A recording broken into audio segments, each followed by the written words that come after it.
Hello दोस्तों, मैं आप सभी का स्वागत करता हूं आपके अपने यूट्यूब चैनल रैम्बो बाबा कंपटीशन में। तो हम पढ़ रहे हैं रेलवे ग्रुप डी 2025 के लिए साइंस में हम पढ़ रहे हैं केमिस्ट्री।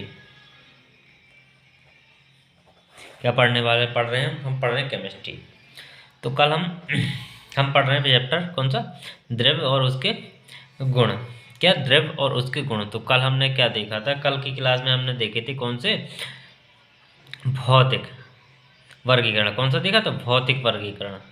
भौतिक वर्गीकरण में क्या क्या देखा, ठोस, द्रव और गैस के बारे में हमने कल पढ़ा था। आज पढ़ने वाले हम रासायनिक वर्गीकरण। आज किसके बारे में देखने वाले हैं, आज देखने वाले हम रासायनिक वर्गीकरण। तो रासायनिक वर्गीकरण को कितने भागों में बांटा गया था, तो देखते हैं रासायनिक वर्गीकरण को।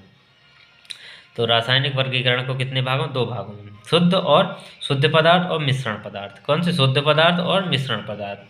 फिर शुद्ध पदार्थ को बांटा किसमें, दो भागों, तत्व और यौगिक में। किसमें, तत्व और यौगिक में।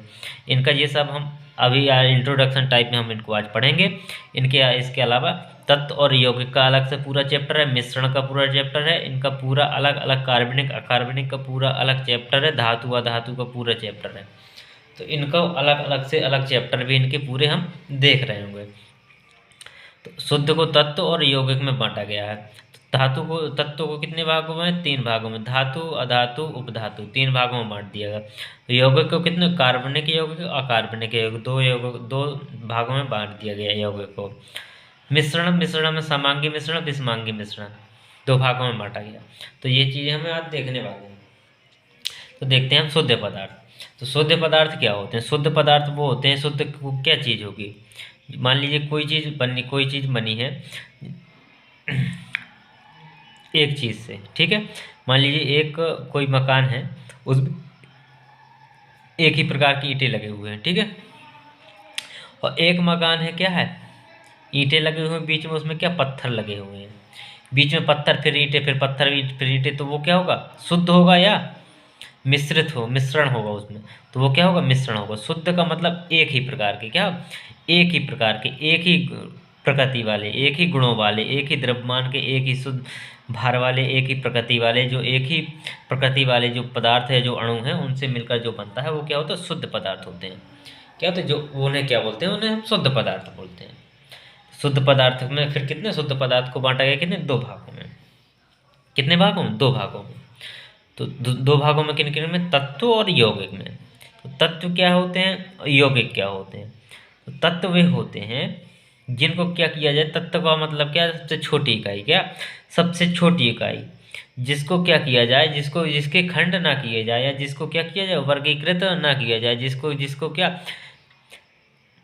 और भी भागों में ना बांटा जाए, उसको सरल करके उसको अन्य भागों या और सरल भाग में उसको नहीं तोड़ा जा सकता। क्या किया जा सकता, उसको और सरल भागों में नहीं तोड़ा जा सकता, तो उसको तत्व बोलते हैं। यौगिक क्या होते हैं,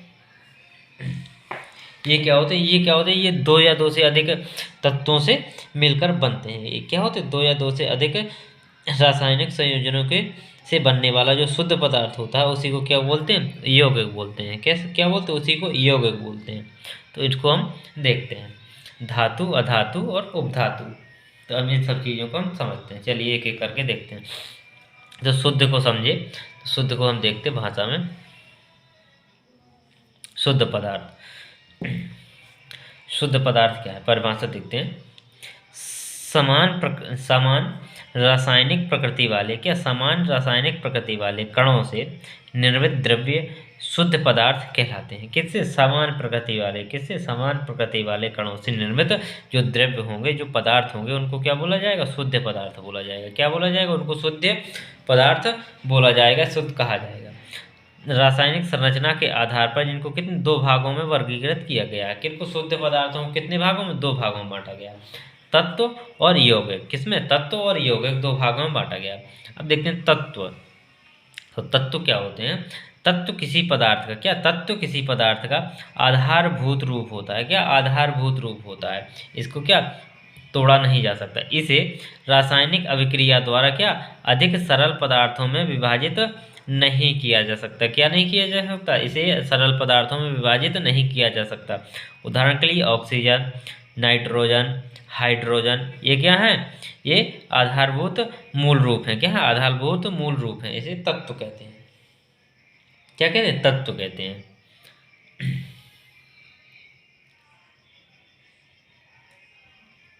तो अब देखते हैं तत्वों को कितने भागों में बांटा गया। तो इन तत्वों को कितने भागों में बांटा गया? इन तत्वों को कितने? 3 भागों में बांट दिया गया। कौन कौन से भागों में बांट दिया गया? धातु, अधातु और उपधातु में इनको बांट दिया गया। तो इनको हम समझते हैं। तो अब देखिए, आप लोगों ने क्या धातु देखी होगी? आप लोगों ने कोई ना कोई धातु देखी होगी। लोहा सबने देखा होगा, सोना सबने देखा होगा, चांदी सबने देखी होगी। तो क्या है? ये धातु होती हैं। तो ये क्या धातु होती हैं? तो अब इनको पढ़ते हैं। किसी एक धातु को उठा के देखते हैं और इसको पढ़ते हैं, इसमें क्या क्या होता है। ठीक है, मान लीजिए हमने सोना उठा लिया। क्या होगा? सोना उठा लिया। ठीक है, सोना में देखा होगा आप लोगों ने, क्या देखा होगा? सोना क्या जब लोग पहनते हैं तो वो कैसा होता है? चमकता है। चमकता है या नहीं चमकता है? तो सोना चमकता है तो धातु में क्या हो जाएंगी? चमकेंगी। चांदी चमकती है कि नहीं चमकती? तो धातु में क्या होती? चमकती है। धातुओं में क्या होती? चमक होती है। क्या होती? चमक होती है। अब देखा होगा सोना चांदी, इनमें यदि धातुओं में क्या करें हम? विद्युत प्रवाह करें। क्या करें? विद्युत प्रवाह करें तो इनमें क्या होती है? विद्युत प्रवाह हो जाती है। तो ये क्या होते हैं? ये विद्युत के सुचालक होते हैं। जो धातुएं होती हैं वो क्या होती हैं? विद्युत की सुचालक होती हैं। तो इनका हम क्या तार के रूप में भी प्रयोग कर सकते हैं। ये कैसी होती? चमकीली होती हैं। ये विद्युत की सुचालक होती हैं। क्या होती? विद्युत की सुचालक होती हैं। अब देखा होगा कि सोने के क्या पतले पतले तार भी खींचे जा सकते हैं। क्या हम तार देखे होंगे बहुत बारीक, देखा होगा पहने हुए गहनों में देखा होगा बहुत पतले पतले पतले पतले क्या होते हैं? तार टाइप के होते हैं। तो इनसे क्या तार खींचे जा सकते हैं।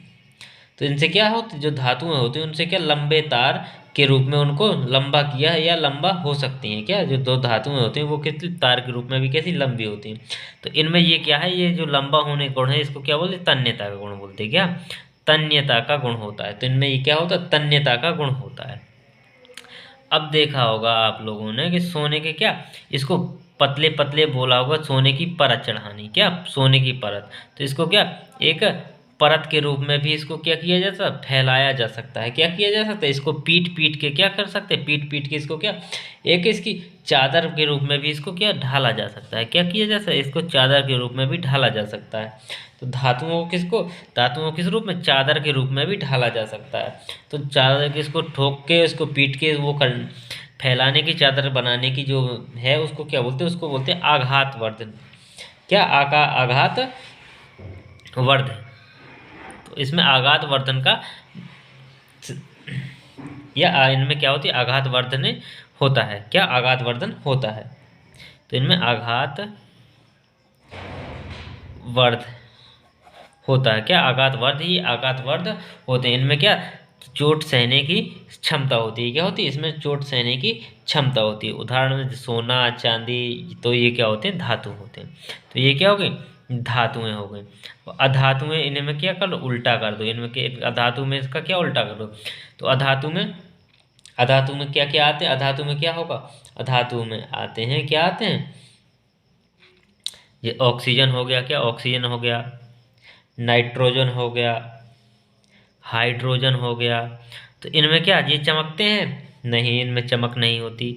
इनमें क्या ऊष्मा बह सकती है या ये विद्युत जा सकती है? ये ऑक्सीजन गैस है तो इसमें कैसे जाएगी? तो इनमें क्या ये विद्युत के कैसे होते हैं? कुचालक होते हैं। क्या होते हैं? विद्युत के कुचालक होते हैं। क्या होते हैं? इनमें विद्युत नहीं प्रवाह होती। इनमें कोई रंग होगा?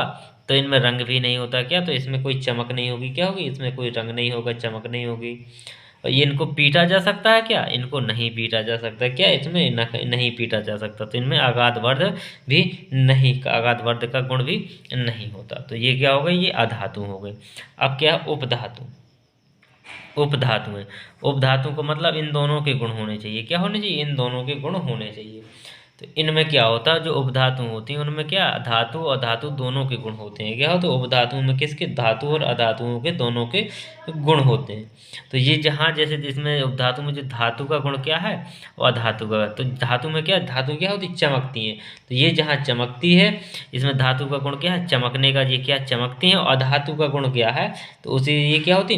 भंगुर होती हैं। ये क्या टूट जाती हैं। क्या? इसमें आघात वर्धनी का आघातवर्धन की क्षमता नहीं होती। ये क्या होती है? आघातवर्धन की क्षमता नहीं होती। ये चमकती तो है धातुओं की तरह, लेकिन इनमें क्या, धातुओं की तरह आघातवर्धन की क्षमता नहीं होती। तो ये क्या, टूट जाती हैं। क्या होती हैं? टूट जाती हैं। और ये केवल कितनी, जो उपधातु हैं, ये क्या है, इनके केवल 7 हैं। ये क्या है? 7 हैं। इनका बहुत छोटा सा वर्ग है, और ये केवल कितने, 7 हैं। पूरे आवर्त सारणी में कितनी, 7 हैं। 7 ही अधातु हैं। तो इनको ट्रिक सहित इनको याद भी कर लेंगे। तो इनको देखते हैं, अब देखते हैं कौन कौन सी हैं, इनको समझते हैं भाषा में। धातु, तो तत्वों को समान रूप में, किसमें, तत्वों को सामान्य रूप में किस, धातु, अधातु और उपधातु में बांटा जा सकता है। किनको, जो तत्वों को किसमें सामान्य रूप से कितने, धातु, अधातु और उपधातु में क्या किया जा सकता है, बांटा जा सकता है। धातु में ताप और विद्युत की क्या होती है, सुचालक होती है। क्या होती है? धातु ताप और विद्युत की कैसी, सुचालक होती है। इनमें तन्यता का गुण पाया जाता है, इसलिए इनको क्या, तार के रूप में ये लंबी हो सकती है, तार के रूप में इनको खींचा जा सकता है। ये क्या, आघातवर्ध होती है। क्या होती है? ये आघातवर्ध होती है। इनको पीट पीट कर क्या किया जाता है, महीन चादर के रूप में ढाला जा सकता है। क्या, ढाला जा सकता है। अब एक चीज़ और देखी होगी, ये क्या, प्रतिध्वनि उत्पन्न करती हैं। जब हम क्या, धातुओं में आवाज़ या चोट मारते हैं, तो वो क्या, वहाँ से भी क्या, एक आवाज़ आती है, उसी को बोलते हैं प्रतिध्वनि। तो ये धातुएं क्या करती हैं, प्रतिध्वनि करती हैं। सोना, चांदी, तांबा, लोहा, पीतल, ये सब के सब क्या है, धातुएं हैं। और पारा भी क्या है, एक धातु है। तो पारा में एक क्या है इंपॉर्टेंट चीज़, कि जो पारा होता है, पारा जो धातु होते हुए भी क्या है, जो अपने रूम का ताप होता है, तापमान पर किस रूप में, ये द्रव अवस्था में पाया जाता है। ये क्या होता है, ये द्रव, रूम के तापमान पर भी किस रूप में, द्रव अवस्था में पाया जाता है। तो पारा भी क्या है, एक धातु है। पारा क्या है, एक धातु है। अब देखते हैं अधातु। अब देखते हैं अधातु, नॉन मेटल। क्या, अधातु नॉन मेटल, ये ऊष्मा के क्या, ऊष्मा और विद्युत के क्या होते हैं, कुचालक होते हैं। क्या होते हैं, ऊष्मा और विद्युत के कैसे होते हैं, कुचालक होते हैं। इनमें क्या, विभिन्न रंग होते हैं। क्या, एक रंग नहीं होते, इनमें कई रंग होते हैं। क्या होते हैं, कई रंग होते हैं। इनमें क्या, तन्यता और आघातवर्धन का गुण नहीं पाया जाता। इनको तार की तरह लंबा नहीं खींचा जा सकता, और ना ही इनमें चोट मार के इनको चादर की तरह फैलाया जा सकता है। Oxygen, nitrogen, hydrogen, iodine, chlorine, ये सारे के सारे क्या हैं, अधातु हैं। क्या है, ये सारी की सारी चीज़ क्या है, अधातु हैं। अब देखते हैं उपधातु। तो अब देखते हैं उपधातु। ऐसे तत्व, कैसे, ऐसे तत्व जो धातु एवं अधातु दोनों के बीच के गुणों को क्या करे, प्रदर्शित करते हैं, उन्हें क्या कहते हैं, उपधातु कहते हैं। क्या कहते हैं, उन्हें उपधातु कहते हैं। जहाँ धातुएं समान धातु, इसमें जहाँ गुण होता है किसका, जहाँ धातुओं के समान ये कैसे, चमकदार होती हैं। जो उपधातुएं होती हैं वो धातुओं के समान कैसी, चमकदार होती हैं। वहीं कैसी, अधातुओं के समान कैसी होती हैं, भंगुर होती हैं। ये क्या, और चोट मारने पर टूट जाती है।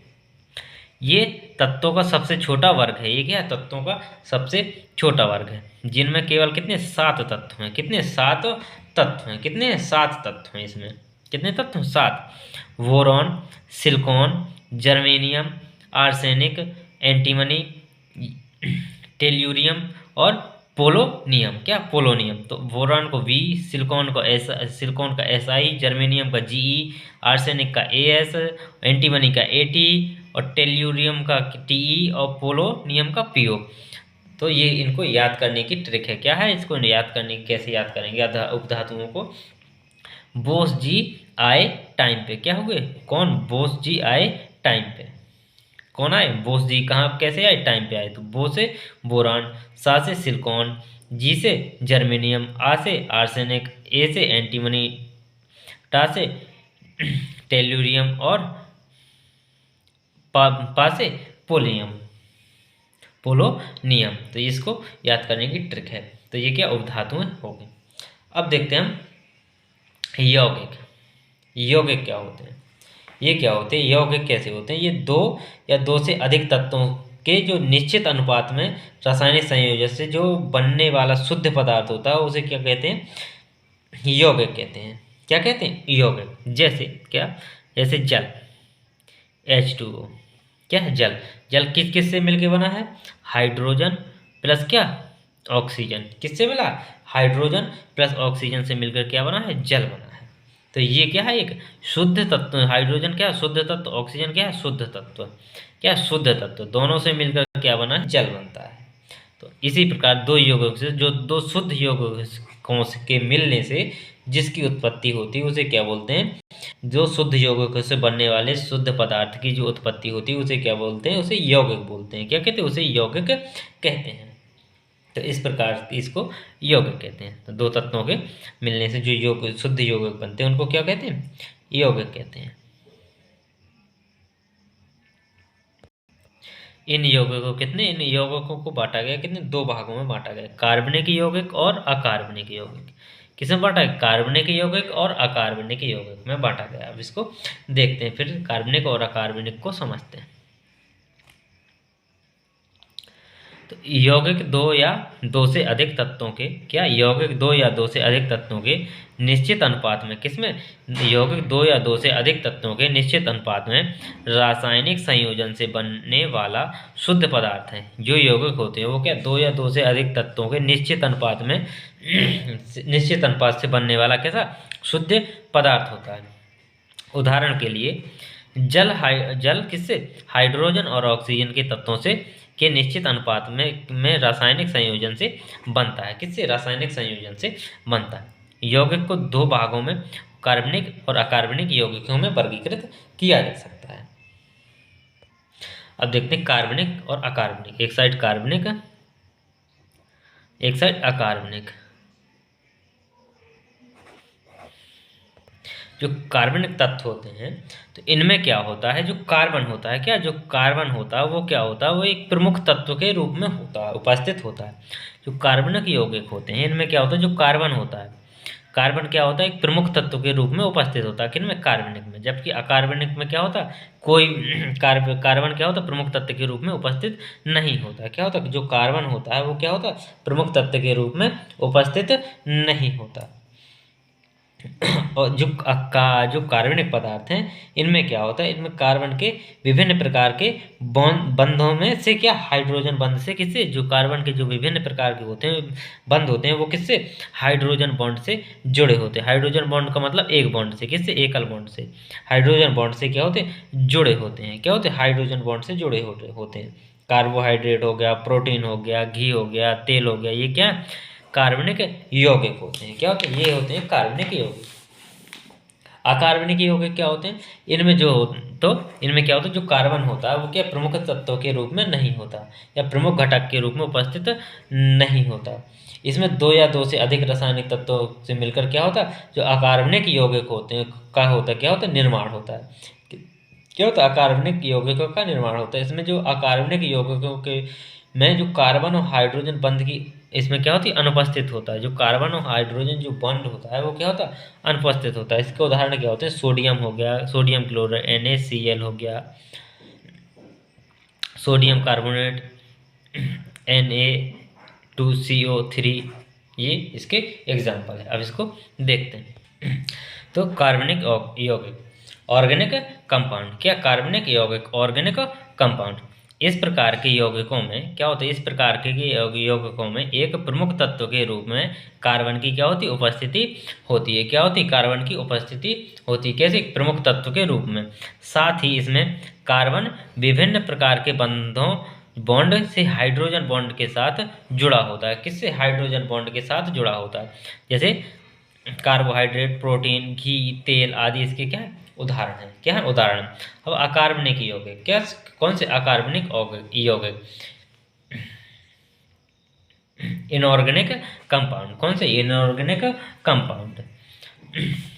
इसमें क्या होता है, इसमें कार्बन प्रमुख घटक नहीं होता। इसमें क्या होता है, कार्बन प्रमुख घटक नहीं होता। इस प्रकार के यौगिक जो होते हैं, जो दो या दो से अधिक रासायनिक तत्व एक निश्चित अनुपात में, कैसे, एक निश्चित अनुपात में मिलकर कैसे अकार्बनिक यौगिकों का निर्माण करते हैं। क्या कहते हैं, अकार्बनिक यौगिकों का निर्माण करते हैं। कैसे, दो या दो से अधिक तत्व कैसे निश्चित अनुपात में मिलकर। साथ ही अकार्बनिक यौगिकों में जो कार्बन हाइड्रोजन बंध की क्या होती है, अनुपस्थिति होती है। कौन सी, कार्बन और हाइड्रोजन बंध की अनुपस्थिति होती है। जैसे सोडियम क्लोराइड, सोडियम कार्बोनेट। क्या हो, सोडियम कार्बोनेट, ये क्या है, कार्बन अकार्बनिक यौगिक के उदाहरण हैं। अब देखते हैं मिश्रण।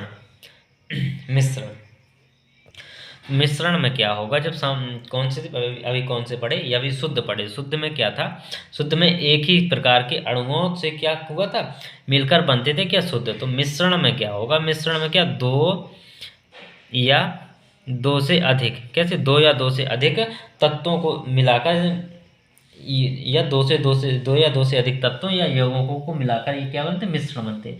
इनमें क्या होता है, इनमें जो एक दूसरे के जो रासायनिक गुण होते हैं उनमें क्या बिना परिवर्तन किए इनको क्या किया जाता है, मिला दिया जाता है। क्या किया जाता है, बिना परिवर्तन किए इनको मिला दिया जाता है। उनसे क्या बनता है, मिश्रण बनता है। जैसे क्या होता है, जैसे समुद्र का जल होता है, क्या समुद्र समुद्र का जल, समुद्र का जल में क्या होता है, NaCl मिला होता है। क्या होता है, NaCl मिला होता है, सोडियम क्लोराइड मिला होता है। तो इसमें क्या होता है, ये उसको क्या बोलते हैं, उसको मिश्रण बोलते हैं। क्या बोलते हैं, उसको मिश्रण बोलते हैं। तो देखते हैं, दो या दो से अधिक तत्वों या यौगिकों द्वारा आपस में मिलकर एक दूसरे के रासायनिक गुणों में परिवर्तन किए बिना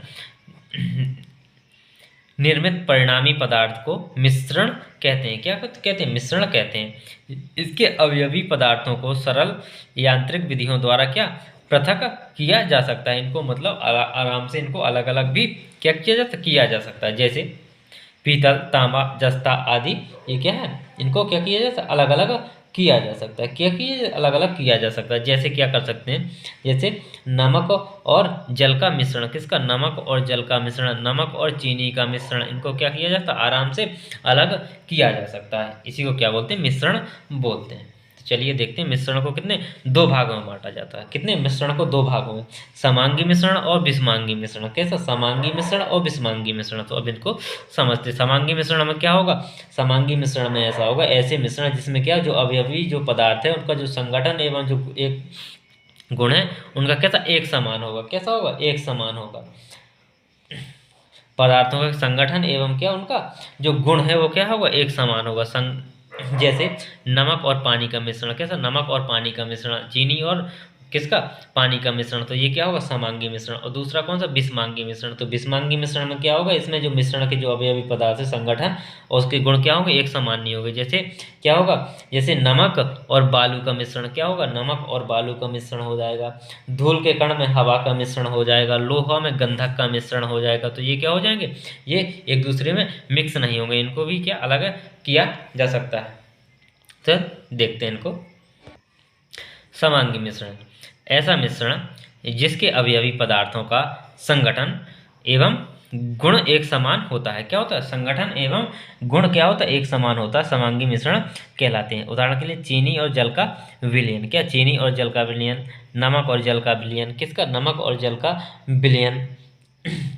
हवा और गैस में गैस का विलयन, क्या, हवा और गैस का अमोनियम, कोई भी गैस हो हवा में गैस का विलयन, तो ये क्या, समांगी मिश्रण है। विषमांगी मिश्रण, ऐसा मिश्रण जिसके अवयवी पदार्थों का संगठन और क्या गुण एक समान नहीं होता। क्या, गुण एक समान नहीं होता, विषमांगी मिश्रण कहलाते हैं। जैसे बालू और नमक का मिश्रण, क्या, बालू और नमक का मिश्रण। धूल का हवा में मिश्रण, किसका, धूल का हवा में मिश्रण।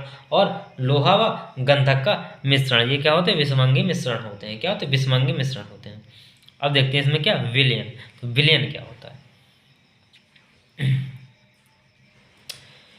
विलयन क्या होता है, विलयन का मतलब क्या है, जब दो या दो, इसमें क्या होते हैं, इसमें दो या दो से अधिक कोई भी रासायनिक पदार्थों का मिश्रण क्या होता है, विलयन कहलाता है। क्या होता है, दो या दो से अधिक पदार्थों का मिश्रण क्या होता है, विलयन। जैसे क्या करें हम न, किसमें, जल में क्या करें, चीनी मिला दें, क्या करें, चीनी मिला दें, तो ये क्या होगा, ये एक मिश्रण तैयार हो जाएगा। क्या होगा, एक मिश्रण तैयार हो जाएगा, या क्या, विलयन तैयार हो जाएगा। क्या होगा, विलयन तैयार हो जाएगा। नमक मिला दें तो क्या हो जाएगा, विलयन तैयार हो जाएगा। इसी प्रकार ये क्या होता है, विलयन होता है। विलयन दो प्रकार, विलयन के कितने, दो घटक है विलयन में। क्या, विलेय और विलायक। क्या होता है, विलयन में क्या चीज़, दो चीज़ें होती हैं, विलेय, एक होता है क्या, विलेय, और एक होता है क्या, विलायक। क्या होता है, विलायक। तो विलेय का मतलब क्या है, जो घुल जाए, क्या हो, जो घुल जाता है। क्या होता है, जो घुल घुल जाए, वो क्या होता है, विलेय। और विलायक क्या होता है, जिसमें घुल जाए, क्या, जिसमें घुल जाए। ऐसे विलायक में क्या है, जल है, तो जल क्या होगा, विलायक। चीनी क्या होगी, विलेय हो गई, चीनी विलेय हो गई। तो जल क्या है, विलायक का सबसे अच्छा उदाहरण। जल क्या है? विलायक का सबसे अच्छा उदाहरण है। तो विलायक में क्या है? जल, जिसमें घुल जाए जो चीज़, अगर जो भी कोई भी पदार्थ है वो क्या करे? घुल जाए, वो क्या होता है? विलायक। और जो घुले वो क्या होता है? विलेय होता है। जो घुल जाए वो विलेयक, और जिसमें घुल जाए वो, जिसमें घुले वो विलायक होता है। तो इसको देखते हैं। दो या दो से अधिक, क्या दो या दो से अधिक रासायनिक पदार्थों का मिश्रण, क्या हो? दो या दो से अधिक रासायनिक पदार्थों का मिश्रण क्या कहलाता है? विलयन कहलाता है। क्या कहलाता है? विलयन कहलाता है। जैसे जल और नमक, जल नमक और क्या? चीनी का मिश्रण, तो ये क्या होता है? विलयन होता है। विलयन के दो संगठन तत्व होते हैं। कौन कौन से? विलेय और विलायक। कौन कौन से? विलेय और विलायक। यह विलेय क्या होता है? यह विलायक में घुलने वाला घटक होता है। जो विलेय होता है वो किसमें? विलायक में घुलने वाला घटक होता है। सामान्य रूप से इसकी मात्रा क्या होती है? विलायक से कम होती है। जो विलेय होता है वो किसकी? विलायक से इसकी मात्रा क्या होती है? कम होती है। तो अब चीनी और पानी में अगर चीनी के शरबत बनाएंगे तो किसकी मात्रा कम होगी? चीनी की मात्रा कम होगी। चीनी क्या होती है? विलेय, विलेय होती है। विलेय, विलायक की मात्रा, तो चीनी की मात्रा कैसी? कम होती है। तो विलेय, विलेय की मात्रा क्या होती है? कम होती है। क्या होती है? विलेय की मात्रा कम होती है, विलायक की मात्रा क्या होती है? अधिक होती है। अब विलायक, यह क्या होता है? यह विलेय को विलयन में मिलाने वाला घटक होता है। क्या? विलेय को विलयन में मिलाने वाला घटक होता है। जैसे जल, तो इसकी मात्रा प्रायः क्या होती है? विलेय से अधिक होती है। क्या होती है? विलेय से अधिक होती है। तो इसकी मात्रा क्या होती है? अधिक होती है। अब देखते हैं विलयन दो प्रकार कैसे होते हैं? संतृप्त विलयन, असंतृप्त विलयन। देखा होगा कैसे? संतृप्त और असंतृप्त। संतृप्त विलयन क्या है? असंतृप्त विलयन क्या है? इसको देखते हैं। संतृप्त विलयन क्या है? वह विलयन, क्या? वह विलयन जिसमें निश्चित ताप पर, किसमें? जिसमें निश्चित ताप पर दाब, निश्चित ताप और दाब पर अधिक विलेय नहीं घोला जा सकता। कोई एक ऐसा निश्चित ताप और दाब जिस पर क्या हो? अधिक विलेय नहीं घोला जा सकता। जैसे क्या करें? हम पानी लें, क्या? पानी लें, उसमें क्या करें? चीनी, चीनी को क्या कर सकते हैं? घोलते जाए, घोलते जाए, लेकिन एक टाइम क्या आएगा कि चीनी घुलना बंद हो जाएगी। क्या होगी? चीनी घुलना बंद हो जाएगी। जहाँ तक चीनी घुलेगी वो क्या होगा? संतृप्त विलयन हो जाएगा। क्या हो जाएगा? संतृप्त विलयन। और जहाँ से चीनी घुलना बंद हो जाएगी वहाँ पे क्या हो जाए? असंतृप्त विलयन हो जाएगा। क्या हो जाए? असंतृप्त विलयन हो जाएगा। तो संतृप्त विलयन कहलाता है। असंतृप्त विलयन वह विलयन जिसमें समान ताप और समान दाब पर अधिक विलेय घोला जा सकता है। क्या? अधिक विलेय घोला जा सकता है, उसको क्या कहते हैं? असंतृप्त विलयन कहते हैं। क्या कहते हैं? असंतृप्त विलयन कहते हैं। तो ये संतृप्त और असंतृप्त विलयन हुआ। अब देखते हैं हम टिंडल प्रभाव। एक चीज नाम सुना होगा, क्या? टिंडल प्रभाव। तो टिंडल प्रभाव में आप नहीं, अब इससे पहले देखते हैं विलयन की सांद्रता। क्या देखते हैं? इससे पहले देखते हैं विलयन की सांद्रता। तो विलयन की सांद्रता का मतलब क्या है? विलयन की सांद्रता का वही मतलब है कि जो कि विलयन कितना सांद्र, मतलब गाढ़ा होता है। क्या? सांद्र का मतलब गाढ़ा। तो विलयन की सांद्रता का मतलब वही हुआ कि जैसे हम क्या किए? पानी में क्या किया? पानी में किसको? चीनी को घोले। क्या किए? पानी में क्या? चीनी को घोले। चीनी घोले तो ये क्या बना? विलयन। तो अब इसमें देखा जाएगा कितना गाढ़ा है। तो इसमें गाढ़ा कैसे पता चलेगा? तो कैसे पता चलेगा? ये पता चलेगा किसकी किसकी मात्रा से? विलेय की मात्रा और पानी की मात्रा से पता चलेगा। किसकी? विलेय की मात्रा और पानी की मात्रा। तो उसी में होगा पहले क्या? विलेय की, जो विलेय है मात्रा, उसमें किसका? विलायक की मात्रा का भाग दे देंगे। किसका? या नहीं, सॉरी, विलयन की मात्रा का भाग दे देंगे। क्या करेंगे? विलयन की मात्रा का भाग दे देंगे। पूरे विलयन का किसमें? इसमें विलेय की मात्रा में भाग दे देंगे। तो क्या करेंगे? उससे क्या निकल आएगा? उससे निकल आएगा उसकी सांद्रता कितना गाढ़ा है। तो उसी को देखते हैं। तो विलयन की सांद्रता, विलयन की मात्रा में घुले हुए विलेय पदार्थ, किसमें? विलयन की मात्रा में घुले हुए विलेय पदार्थ की मात्रा को, अथवा विलेय पदार्थ की मात्रा जो विलयन की किसी दी गई मात्रा अथवा आयतन में उपस्थित हो, उसे क्या? विलयन की सांद्रता कहते हैं। यह सीधे क्या है? विलयन की मात्रा में घुले हुए विलेय पदार्थ की मात्रा को क्या कहते हैं? विलयन की सांद्रता कहते हैं। जैसे विलयन की सांद्रता बराबर क्या होगा? विलयन की सांद्रता, सांद्रता बराबर क्या हो जाएगा? विलयन की सांद्रता बराबर क्या हो जाएगा? विलेय की मात्रा, किसको? किसकी? विलेय की मात्रा, विलेय की मात्रा बटे विलयन की मात्रा, विलयन की मात्रा। ये क्या? विलयन की सांद्रता का सूत्र हो जाएगा। क्या हो जाएगा? विलयन की सांद्रता का सूत्र हो जाएगा। यदि इसको प्रतिशत में निकालना हो, क्या हो, प्रतिशत में निकालना हो, तो इसमें क्या होगा, ये बिलियन की मात्रा हो गया। यदि इसमें क्या किया जाए, यदि द्रव्यमान प्रतिशत पूछा जाए, क्या पूछा जाए, द्रव्यमान प्रतिशत, तो इसमें क्या, बिलियन के द्रव्यमान का प्रतिशत पूछा जाए। इसमें क्या, जो बिलियन के द्रव्यमान का प्रतिशत, किसका, विलियन, विलियन के द्रव्यमान का प्रतिशत, क्या, द्रव्यमान का प्रतिशत। तो इसमें क्या होगा, द्रव्यमान के प्रतिशत में क्या होगा, विलेय के द्रव्यमान क्या हो जाए, विलेय के ऊपर सूत्र वही रहेगा, क्या, द्रव्यमान की जगह क्या, द्रव्यमान आ जाएगा, क्या, प्रतिशत में क्या 100 का गुणा होता है, 100 का गुणा हो जाएगा। तो विलेय के, विलेय पदार्थ का द्रव्यमान बटे विलयन का द्रव्यमान, द्रव्यमान इंटू 100 हो जाएगा। तो ये क्या, प्रतिशत हो जाएगा। तो ये क्या हो गया, ये विलयन की सांद्रता हो गई। अब देखते हैं टिंडल प्रभाव। अब देखते हैं क्या, टिंडल प्रभाव। टिंडल प्रभाव में आप लोगों ने देखा होगा क्या होता है टिंडल प्रभाव। टिंडल प्रभाव आप लोगों ने जब कभी घर में बैठे होते हैं, जब सुबह का टाइम या शाम की टाइम या दोपहर की टाइम कभी भी हो, तो क्या होता है कि कहीं घर में या ऐसी जगह हो जो खिड़की हो, तो वहाँ से प्रकाश प्रवेश करता है, क्या करता है, प्रकाश प्रवेश करता है। तो जब आपने अगर देखा हो तो प्रकाश प्रवेश करता है, तो उस प्रकाश को अगर आपने कभी उसको इधर उधर किया हो, तो उसमें क्या होता है, उसमें प्रकाश में देखा होगा तो उसमें क्या देखते हैं, उसमें कण इधर से उधर चलते हुए फिरते दिखते हैं। वो प्रकाश स्थायी नहीं होता, क्या होता, प्रकाश में क्या होते, कण चलते फिरते दिखते हैं, एक स्थान से दूसरे स्थान तक जाते हैं। उसी को जो प्रकाश आता है उसी को क्या कहते हैं, टिंडल प्रभाव कहते हैं।